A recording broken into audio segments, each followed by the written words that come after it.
E a gente continua aqui no programa Utilidade Pública de hoje, trazendo dicas de como proceder num caso de acidente, especificamente, com dicas de primeiros socorros com o soldado Vitor Hugo, do Corpo de Bombeiros. A gente já organizou aqui o espaço e agora você vai demonstrar na prática como é que deve se agir em duas situações. Aquela história da massagem, E né? na ocorrência de engasgo com criança, como a gente proceder para desengasgar essa criança e liberar a via aérea dela? Então a gente já pode mostrar para quem está em casa. Acho que a gente pode começar com a vítima da escada que bateu a cabeça e ali tá, de repente você percebeu, não está respirando. Primeira coisa a se fazer é buscar se ela tem pulso, se ela tem circulação. Então eu vou no pulso carotídeo dela, que é o pulso que a gente consegue pegar aqui no pescoço, certo? Então eu vou tentar palpar esse pulso, eu vou sentir se o coração dela está jogando sangue, se eu consigo sentir esse pulso. Se eu não consigo sentir esse pulso central, eu imediatamente vou começar a fazer a manobra de massagem cardíaca. Lembrando que se eu tiver só, eu primeiro aciono o socorro especializado, eu primeiro ligo para o SAMU ou para o Corpo de Bombeiros e depois é que eu começo a massagem cardíaca. Mas se eu tiver alguém que possa me ajudar, eu já inicio a massagem e peço para essa pessoa providenciar o socorro.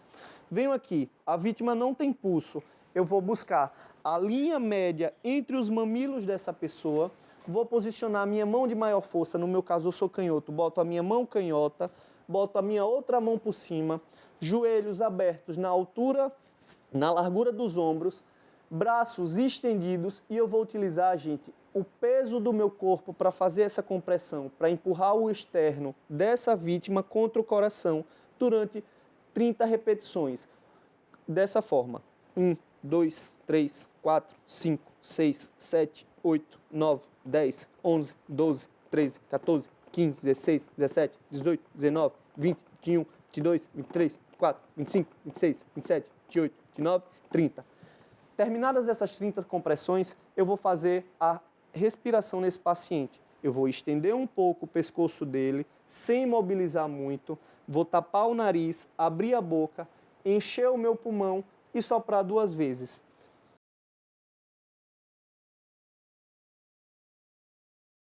É importante lembrar que durante a ventilação, esse sopro que eu dou vai fazer com que o tórax desse paciente se expanda, que ele cresça, que ele encha. Isso é sinal que o ar que eu estou mandando para o pulmão dele está realmente chegando.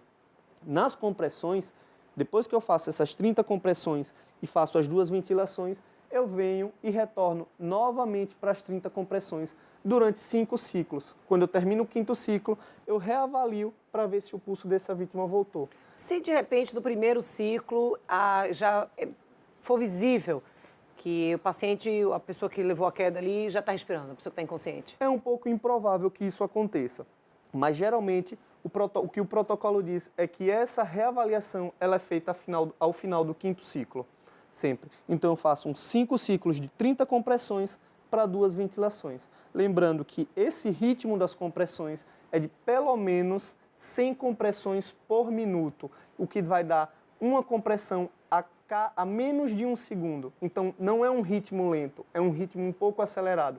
É mais ou menos como eu contei aqui. 1, 2, 3, 4, 5, 6, 7. Um ritmo forte. Essa é a situação da massagem cardíaca. E na questão do engasgo. O engasgo também é um grande problema quando a gente fala de vamos acionar aí o corpo de bombeiros ou o SAMU. Exato. O engasgo é um tipo de ocorrência que a manobra para desfazer isso é uma manobra muito simples, principalmente quando em criança, que é muito importante pais de criança saberem, pessoas que trabalham com criança, saber como atuar nesses casos. Ao perceber que uma criança está engasgada, nós vamos ver que ela começa a ficar roxinha, ela começa a ficar cianótica, ela tenta falar, ela tenta tossir e não consegue. Existe um sinal clássico que é ela bota a língua para fora em U, ela tenta respirar, ela tenta puxar o ar e não consegue. Percebendo que essa vítima está engasgada, o que é que a gente vai fazer? A gente vai posicionar essa vítima com a cabeça e a face virada para baixo sobre a palma da nossa mão, com os dedos aqui entre a boca e o nariz. Eu deixo a cabeça dela mais baixa do que o tronco e eu vou proceder com 5 golpes com a palma da minha mão nas costas dela, tentando jogar esse objeto que está obstruindo a via aérea, tentando jogar esse objeto que está obstruindo a via aérea dela para fora. Então, eu dou 5 golpes, 1, 2, 3, 4, 5.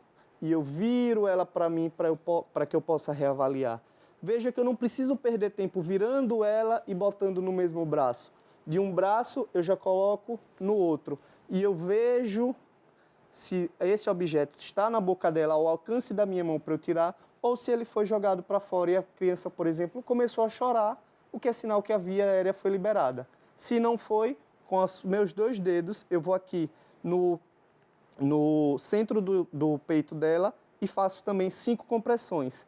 1, 2, 3, 4, 5. Eu vou repetir essa manobra até que a via aérea dessa criança seja liberada. Mas é importante que a gente saiba que é um golpe mesmo. A gente não vai alisar. Na hora a gente precisa gerar uma força mesmo para que esse objeto seja expelido. A gente precisa gerar uma onda de tensão para que jogue esse objeto para fora. No caso de ser uma criança maior, que eu não consiga apoiar ela no meu braço, o que eu posso fazer é posicionar ela no meu colo e fazer a compressão com a ponta dos dedos aqui no centro do tórax também, tentando jogar esse objeto para fora. Eu faço um movimento em J, para dentro e para cima, para dentro e para cima. Com isso eu gero uma força, uma onda de força que vai tentar expelir esse objeto. Olha, quando acontece isso, a pessoa já vai, liga para o socorro. Com certeza. Isso aí, Muito com importante. certeza, a gente está trazendo essas dicas, mas a pessoa, o socorro já está a caminho e todos esses passos estão sendo passados ali por telefone, com toda orientação. E quando engasga com água? O engasgo com água a gente precisa manter a calma, porque o normal, Que é o mais difícil. O normal é que essa água ela vai acabar escorrendo pela própria via digestória da gente. Então, é manter a calma, tentar respirar devagar, mantendo a calma, que com o tempo a gente vai retomando o fôlego. Que a criança também fica apavorada, né, na hora do engasgo, mesmo sendo engasgo com água. Muitas vezes um pouco dessa água acaba entrando na via aérea desse paciente e acaba sendo uma situação muito desconfortável, mas o nosso próprio organismo ele vai gerar um estímulo de tosse, um estímulo que vai fazer com que ele acabe se reestruturando. O nosso organismo, eu costumo dizer que o nosso organismo é uma máquina muito perfeita, então ele tenta fazer com que tudo volte ao normal. Esse engasgo com criança é mais comum ainda com aqueles objetos pequenos. Muitas vezes os pais compram, infelizmente, brinquedos que os pedacinhos se soltam e aí a criança... E aí a gente retoma porque a gente falou Prevenção. no começo de tudo. A prevenção é muito importante. A criança ela não tem esse discernimento. Vai caber ao pai e à mãe evitar dar esse tipo de brinquedo para a criança, evitar que ela tenha acesso a esse tipo de coisa. Então, estar sempre atento para a criança. A criança, por natureza, é curiosa. Ela está descobrindo o mundo através dos sentidos. Ela vai querer pegar, ela vai querer botar na boca, ela vai querer botar no nariz, no ouvido, botar no nariz, porque é através dos sentidos que ela está descobrindo o mundo. Então, ela vai tatear, ela vai fazer isso. Então, cabe ao adulto ficar sempre atento. Então, mais uma vez, gente, a gente destaca aí a prevenção, porque a gente sabe que criança, como diz o ditado, cega as pessoas, né? Cega mesmo. Tá E aí sempre você atento. pode não ser um brinquedo, pode ser qualquer coisa que esteja ali no ambiente, mas se a gente se prevenir com que a gente pudesse prevenir, as chances despencam de um acidente como esse. Um caso muito, muito comum, por exemplo, eu vou fazer a limpeza do chão, eu encho um balde e a criança está brincando ali perto. No tempo que eu espremi o pano, que eu vou lá fazer a limpeza do chão, a criança vai olhar o que tem no balde, naturalmente a criança, o peso da cabeça da criança proporcional ao corpo é mais pesado. Quando ela tenta ver o que está dentro do balde, ela emborca e cai dentro do balde. Isso pode gerar uma ocorrência, por exemplo, de afogamento, que é muito comum. Então, ter cuidado sempre. Já que eu vou fazer a limpeza e eu tenho uma criança em casa, eu vou lá no tanquinho, eu vou lá na área de serviço, eu lavo o meu pano na torneira mesmo e eu faço a limpeza, evitar estar enchendo o balde e sendo mais um fator de risco para um acidente doméstico. Que enche o balde, mas que não deixa ao alcance da criança. Rapidíssimo para a gente encerrar, que infelizmente nosso tempo chegou ao fim. O assunto, assim, a gente teria vários outros temas para abordar, por exemplo, envenenamento, afogamento, mas rápido, quando acontece a situação que você trouxe agora, a criança emborcou ali no balde, o que fazer? Como proceder? Primeiro de tudo, tirar ela do balde, ficar atento, chamar o socorro especializado e fazer os procedimentos. Ver se ela está respirando, se ela não estiver respirando, tentar abrir a via aérea dela, ver se ela tem circulação, se não tiver, começar as manobras de RCP para a criança. Aí a gente volta àquela aula que você acabou de dar aqui. Exatamente. Na utilidade pública. Lembrando, gente, em qualquer acidente desse tipo, liga primeiro para o socorro.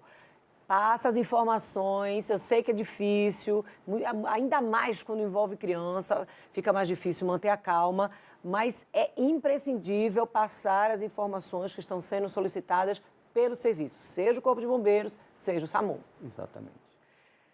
Vitor Hugo, muito obrigada pela presença aqui na Utilidade Pública. Eu que agradeço, sempre muito bom trazer um pouco de informação para a população e dividir um pouco isso, dessa informação que a gente sabe que salva vidas. Muito obrigada. Utilidade Pública de hoje fica por aqui. Se você quiser conferir mais uma vez essas dicas, vai lá no YouTube, procura a Fundação Aperipê, a playlist de Utilidade Pública, e você vai ter acesso a todo esse passo a passo. A gente fica por aqui e a gente volta a se encontrar amanhã aqui no mesmo horário, na sua TV Aperipê, a partir das 13h30. Eu espero você.